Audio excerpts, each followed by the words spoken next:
بسم الاب والابن والروح القدس الان واحد امين. حبيبنا سيدنا الحقيقه في ذكريات مع سيدنا الانبا مكاري. الحقيقه انا اول مقابله ليا معاه انا ما كنتش اعرفه الحقيقه، وربنا يعني انعم عليا في طريقي لمعرفه ربنا ان انا اتقابل مع سيدنا الانبا مكاري. وزي ما انا بقول كده يعني ما كنتش اعرفه خالص ولا اسمع عنه الحقيقه. اتقابلت معاه وهو كان يعني لسه في الجسد. طلعنا مؤتمر مع الشباب، كنت انا مسؤول ثانوي، وطلعنا مؤتمر في العريش، بيت سيدنا الانبا مكاري في العريش، وكان معنا شباب ثانوي. الشباب دول يعني في منهم مجموعه شقيه شويه.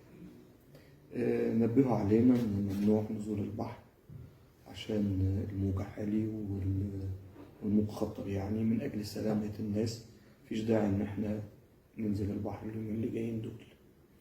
طبعا احنا عارفين الشباب بيحب البحر ويحب يتفسح، فمن ضمن الايام دي يوم كده مجموعه من الولاد 4-5 كده صحينا الصبح ما لقيناهمش، فقالوا لنا لا ده راحوا البحر. طبعا احنا يعني كنا منتظرين رجوعهم لان احنا خايفين، وفعلا رجعوا. وزي ما يعني توقعنا ان في واحد فيهم كان غرقان وشالوه وجابوه، وكان لونه يعني الزرق دوت اللي هو الجلد نفسه، الجسم كله سيل، كله يعني خلاص ما فيهوش نفس. وطبعا اترعبنا جدا وخفنا، موقف صعب، موقف احنا ما نعرفش نعمل فيه حاجه. كمان البلد العريش بلد هاديه ما فيهاش دكاتره كتير، ما فيهاش، وكان البيت دوت لسه برضه مش معروف قوي، فالموضوع الحقيقه كان صعب بالنسبه لنا. قعدنا نقول طب نكلم مين، نعمل ايه، وما فيش فايده. نكلم حتى المسؤول البيت مش عنده اي معلومات، اي حاجه تصرف. المهم انا قلت اروح ادور على حاجه، تليفون اكلم منه.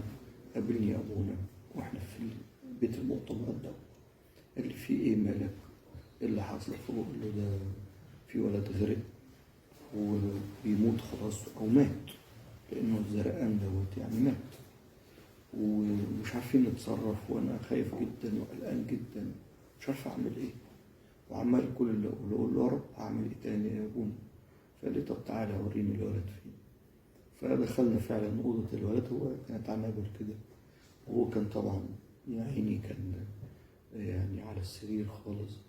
فقال هات شويه ميه ابونا ده، فجبنا له شويه ميه، فمسك كوبايه وصلى وشرب الصليب ونفخ في الميه، وراح جاب شويه الميه دول وراح رشهم على الولد.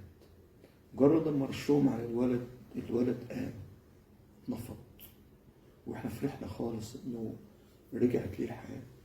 كان فعلا ميت، يعني انا شاهد عيان للقصه ديت، كنت انا المسؤول عن المؤتمر دوت في كنيسه العذراء مريم من المطريه شباب سنه.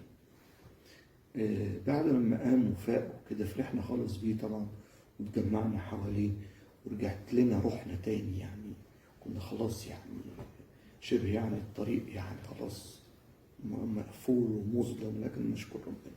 المهم طلعت بقى ادور على ابونا اشكره واخد بركته، يعني اشوف انا معرفوش مين ابونا ده. فالمهم ادور مش لاقي، فسالت بقى المسؤول بتاع البيت، قلت له ابونا اللي كان هنا فين؟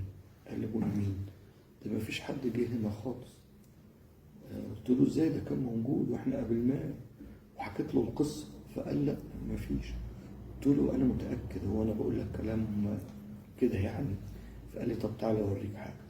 فراح وراني صوره الانبا مكاري، فبيقول لي هو ده؟ قلت له ايوه هو دوت. قال لي لا ده الانبا مكاري. وكان هو طبعا اسقف ساعتها سينا يعني، وقال لي هو الانبا مكاري ده انسان تقي ووار وقديس، وفعلا يعني عمل معجزه معانا وهو في الجسد.